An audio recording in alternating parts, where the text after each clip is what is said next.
Salut à tous, alors aujourd'hui j'aimerais vous faire une nouvelle vidéo concernant un sujet plutôt spirituel. J'aimerais vous parler de la voie énergétique et de ce que ça implique sur votre évolution spirituelle. La voie énergétique, qu'est-ce que c'est?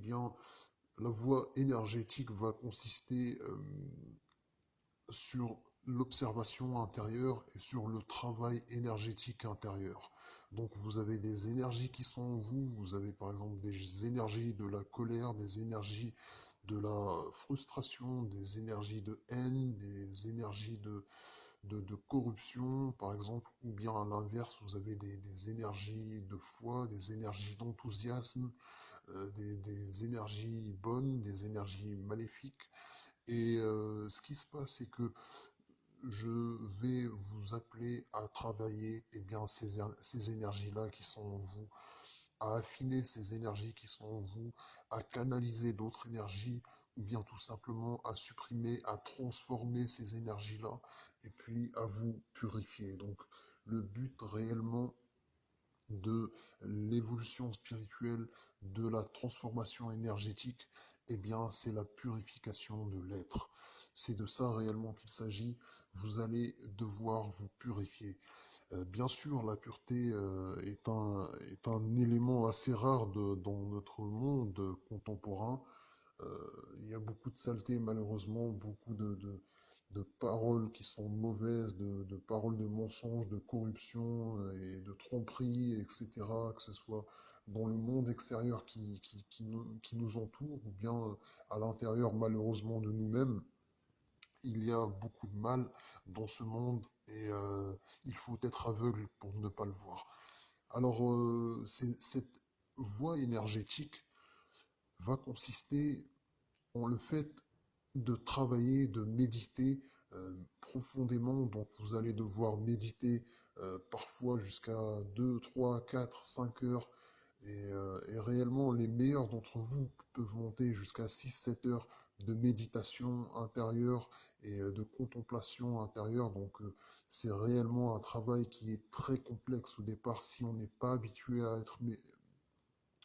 si on n'est pas habitué à méditer, c'est un travail qui est très très très dur au départ. Vous allez le voir parce que il y a beaucoup de voiles qui sont en nous, il y a beaucoup de voiles qui nous empêchent de faire ce travail de purification.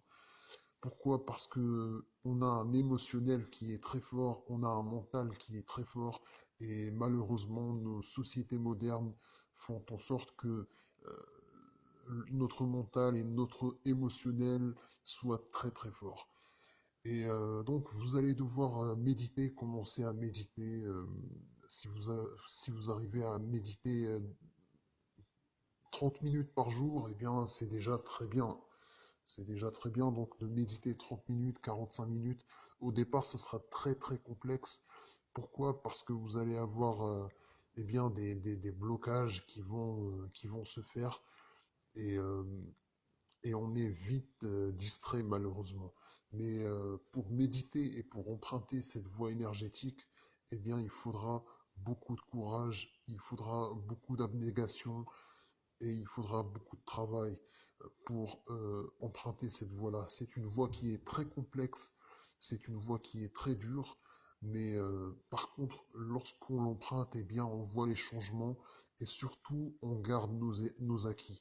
Lorsque vous avez franchi certaines étapes, vous les gardez. Vous gardez le niveau que vous avez franchi et vous passez à un autre niveau. C'est ça qui est très intéressant avec la voie énergétique. Et puis, vous avez par exemple d'autres voies, bien sûr. Vous avez des voies de prière, de dévotion, etc., de connexion euh, par la prière à Dieu.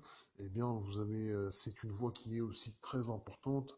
Donc, dans le meilleur des cas, c'est de combiner toutes les voies d'évolution spirituelle.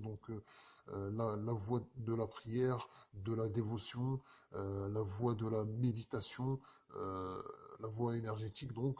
Et puis, vous avez aussi la voie de la compréhension. Donc, comprendre ce qui nous arrive. Par exemple, je vous prends un exemple. Si un voleur comprend que ce qu'il fait est mal, dites-vous que le simple fait de comprendre et d'intégrer que ce qu'il est en train de faire, c'est mal, eh bien, ça va impliquer une transformation énergétique à l'intérieur. Et donc ça, c'est la voie de la compréhension. Mais c'est une voie qui est aussi complexe. Malheureusement, les gens, on va leur expliquer, mais ils comprennent, mais ils ne l'intègrent pas. Donc c'est là où la voie énergétique va intervenir parce que la voie énergétique va littéralement travailler dans les énergies intérieures, donc les énergies corruptrices, les énergies du mensonge, donc les énergies de la trahison, de la jalousie, etc. Et dites-vous bien que cette voie énergétique va aller à la source de ces énergies, va les traiter, va les supprimer, les transformer et les purifier. Par la suite, eh bien, vous allez constater qu'il y a en vous une sorte de dualité énergétique. Cette dualité énergétique, eh bien, sera sous forme de deux énergies bien distinctes. Vous allez avoir une énergie chaude en bas et puis vous allez avoir à l'inverse une énergie froide qui sera en haut. Alors peut-être que l'énergie froide, vous n'allez pas la ressentir dès le départ, mais ce qui est sûr, c'est que cette énergie chaude, eh bien, vous allez la ressentir dans votre sexualité, par exemple. Vous allez, cette chaleur-là, eh bien, vous allez la ressentir dans votre vie de tous les jours. Et beaucoup, la plupart des gens ressentent déjà cette énergie chaude. Ce qui se passe, c'est bien, cette énergie chaude, elle est palpable, elle est facile à ressentir, mais l'énergie froide, eh bien, ça demande un peu plus de travail, un peu plus de méditation, et c'est la raison pour laquelle je vous appelle à méditer, méditer, méditer. Essayez de méditer chaque jour au moins 30 minutes, c'est déjà très bien. Chaque jour, si vous arrivez à placer un créneau de 30 minutes de méditation, eh bien, dites-vous que votre évolution spirituelle commence déjà là. Elle commence par cette méditation-là, ne serait-ce que 30 minutes, c'est déjà très très bien. Et si vous arrivez vraiment pas à faire ces 30 minutes-là, au minimum, eh bien, essayez de vous placer 20 minutes, un quart d'heure, 20 minutes au départ. C'est très difficile, c'est vrai que c'est très difficile parce que c'est comme torturer, vous torturer de l'intérieur, mais par la suite, en continuant et en méditant chaque jour de manière quotidienne, eh bien, vous allez voir que vous allez vous discipliner et que énergétiquement, il y aura progressivement un changement, pardon, qui va se faire et qui va développer littéralement votre être. Alors voilà l'exercice principal que vous aurez à faire, c'est celui de méditer et de continuer à vous observer et à continuer à observer les énergies qui sont en vous.